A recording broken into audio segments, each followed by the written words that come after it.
Qué gusto saludarlos. Hoy estamos pues con uno de los temas, esperando que se vayan conectando. Es martes 4 de julio y se vayan conectando más personas que seguramente están comiendo. Muy buen provecho a donde quiera que esté en casita o está en el trabajo. Le mandamos un caluroso saludo. Y saludo, por supuesto, a todos los que nos están viendo desde Facebook y desde los 3 canales. Estamos todos unidos en Sin Censura Televisión, Sin Censura Media y Sin Censura Presenta. Váyanse conectando, ya saben que aquí es comiendo y comentando, comiendo y compartiendo. Quiero hablarles de un tema en este monólogo, esperando a que se vayan conectando más personas, que me parece que es un tema muy importante, es un tema que no se le ha dado tanto interés, porque no hay en este momento medios de comunicación que nos proporcionen el contexto de las noticias, que siempre es importante entender las noticias en su contexto. Y eso es, creo, lo que tenemos que seguir haciendo aquí en Resentidos, y que cada vez en más esfuerzos libres tendríamos que impulsar, dar el contexto de la noticia para entender en su magnitud lo que está sucediendo. Fue la semana pasada que el presidente habló con respecto a que la Secretaría de Marina tomaría el control del aeropuerto. Y el presidente dijo en aquella conferencia de prensa que la Marina va a estar a cargo del aeropuerto internacional, ya está a cargo del control, de la vigilancia del aeropuerto de la Ciudad de México. Se ha hecho un muy buen trabajo. Dice el presidente, creo que muchos ya lo están notando, no hay robo de maletas como sucedía antes y se cuida que no entre contrabando, que no entren drogas. Estamos evitando que se llegue al extremo de cuando el aeropuerto lo controlaba el narcotráfico. Increíble de que ellos controlaban el aeropuerto. Pues sí, el presidente, por supuesto, tiene toda la razón. Calderón entregó en su sexenio, entregó los aeropuertos del país al narcotráfico, al crimen organizado. O sea, hay que partir de ahí.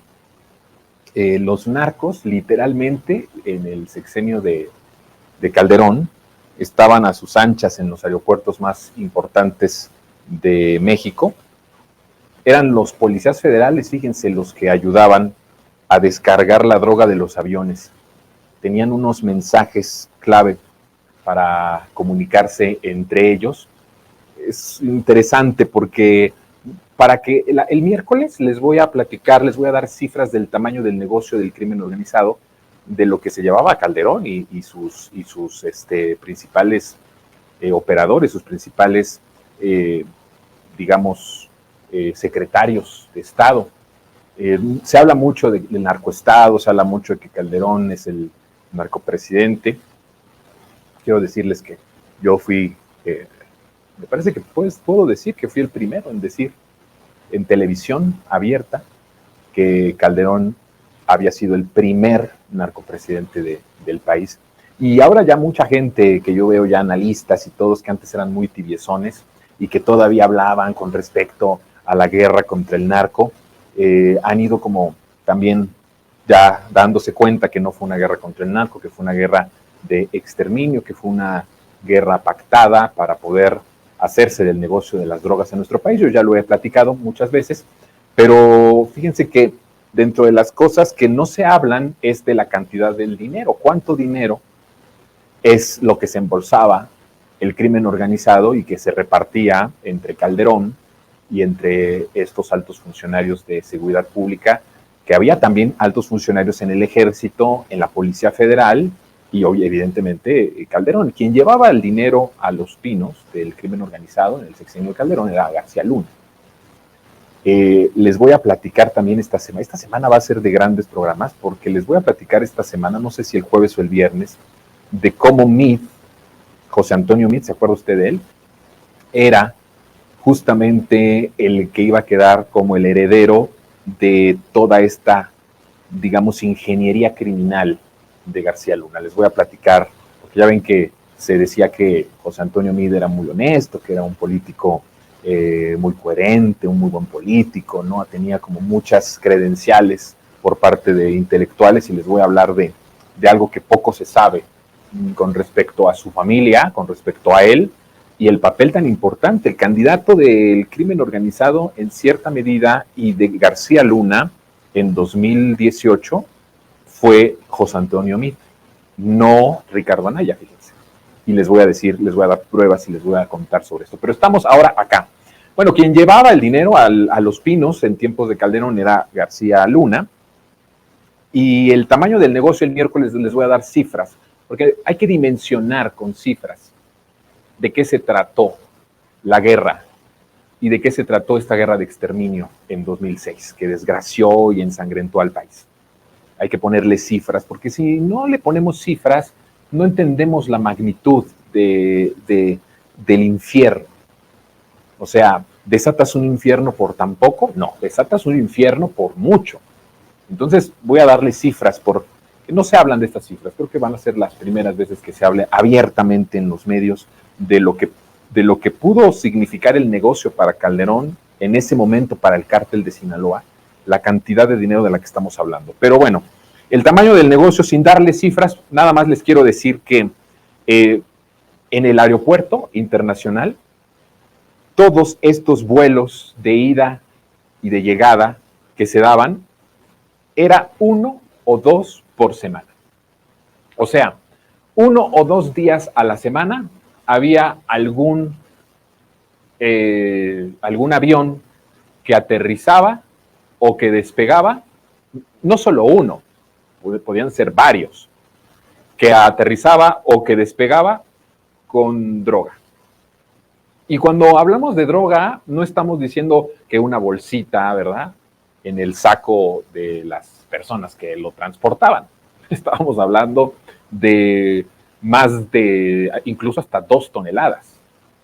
Hay registros de varios de 1.3, de 1.5 toneladas, hasta de 2 toneladas. Imagínense los aeropuertos del país 1 o 2 veces a la semana. Estoy hablando de 1 o 2 veces a la semana solo en el de la Ciudad de México, en el de Benito Juárez. Y ya había todo un plan, había una clave incluso, el código era 4535, era el código que los policías federales que en ese momento cuidaban, resguardaban el aeropuerto y que además eran los encargados para justamente hacer las revisiones de las cargas, de la transportación. Ahí se hacían revisiones de dinero, revisiones de droga, evidentemente, revisión de todo tipo de cosas, hasta de paca, ¿no? De todo tipo de cuestiones ilegales se hacían las revisiones. Bueno, había este código que era el código 4535, que era un código en donde todos tenían que estar muy pendientes, todos tenían que estar muy atentos a las órdenes que se daban por la radio, que era una radio pues, interna. Y eso significaba, fíjense, que todos los policías del turno, todos los policías que estaban en ese momento en turno cuando se daban esas claves, eso significaba que todos tenían que quedar como estatuas. Es decir, se tenían que quedar sin hacer absolutamente nada. Los procedimientos son procedimientos de rutina, es decir, están ahí para cuidar, están ahí para revisar, para ver la carga de lo que llega, de lo que se va. Entonces, bueno, ahí tenían esta clave. Hay testimonios que decían justamente estos policías que estaban ahí, decían no podíamos hacer revisiones, no podíamos detener a nadie, nada, solo teníamos que hacer presencia.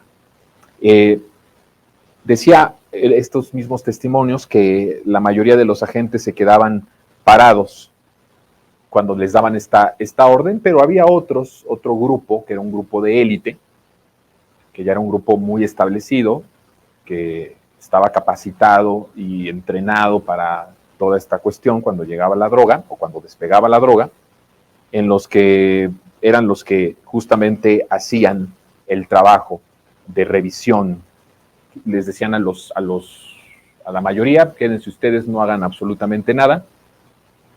Y a este grupo de élite o a este grupo que estaba ahí, este grupo especial de la Policía Federal eran los que hacían se le decía que habían pasado la maleta, ¿no? Cuando decían que llegaban ellos y que incluso estaban donde comían, en donde tenían un lugar para poder comer todos los policías en algún momento, decían que llegaban contentos porque había pasado la maleta, significaba que había pasado la carga ilegal. Fíjense que dentro de esta comunicación, dentro de estos momentos en donde estaban ellos, pues escuchaban y decían los policías de élite, que sí eran los que sí se tenían que mover para recibir la carga o para montar la carga de droga, ellos decían que les había tocado de todo. Incluso hay testimonios de personas que estos policías de élite tenían muchos privilegios, eran policías que no trabajaban todos los días que se trabajaba. Regularmente había en ese momento una manera de trabajar 25 días seguidos, 5 días de descanso, y estos policías de élite eran de una forma muy distinta, porque ellos trabajaban cada que querían, o a veces no iban en horarios en donde supuestamente oficialmente les tocaba trabajar, y de repente por lo que se veía con los otros policías que veían la forma de vivir de estas personas, eran que traían carros de lujo, que eran policías que tenían joyas de oro, que incluso tenían en sus pistolas, en sus armas bordados o de oro las armas. Es decir, una serie de elementos que saltaban a la vista de los propios policías, ¿no? Y que se veían raro, y que en algunas conversaciones incluso decían, ya nos tocó nuestra tajada, y también le tocó al señor Genaro, al señor Palomino y a un sinnúmero de personas que eran pues los funcionarios que se llevaban una gran cantidad de dinero. Imagínense si a ellos, que eran policías, que estaban ahí como policías trabajando en el aeropuerto, podían comprarse autos de lujo, y de repente era como, uno se da cuenta de cómo vive la gente. O sea, cuando uno tiene un compañero de trabajo, pues sabe cómo se viste, sabe qué carros trae, se sabe. Es una convivencia de todos los días. Y de repente que haya un cambio de vida, ¿no? Que ya traes un carro de último modelo, un carro de mucho lujo, y que no empata con tu salario. Imagínate cómo les iba a alcanzar para un carrazo si eran personas que más o menos ganaban entre 8,000 y 10,000 pesos mensuales, que era el salario en ese momento de los policías, de los que hacían ese trabajo. No estoy hablando de todos los policías federales, de los que estaban en el aeropuerto. De tal forma que sí se veía la cantidad de dinero que ellos estaban recibiendo, y imagínense si ellos podían tener estos lujos, qué cantidad de dinero por cada avión que aterrizaba con droga en el aeropuerto internacional, qué cantidad de dinero no le tocaba a los meros de arriba, a los altos funcionarios, y desde luego a Felipe Calderón.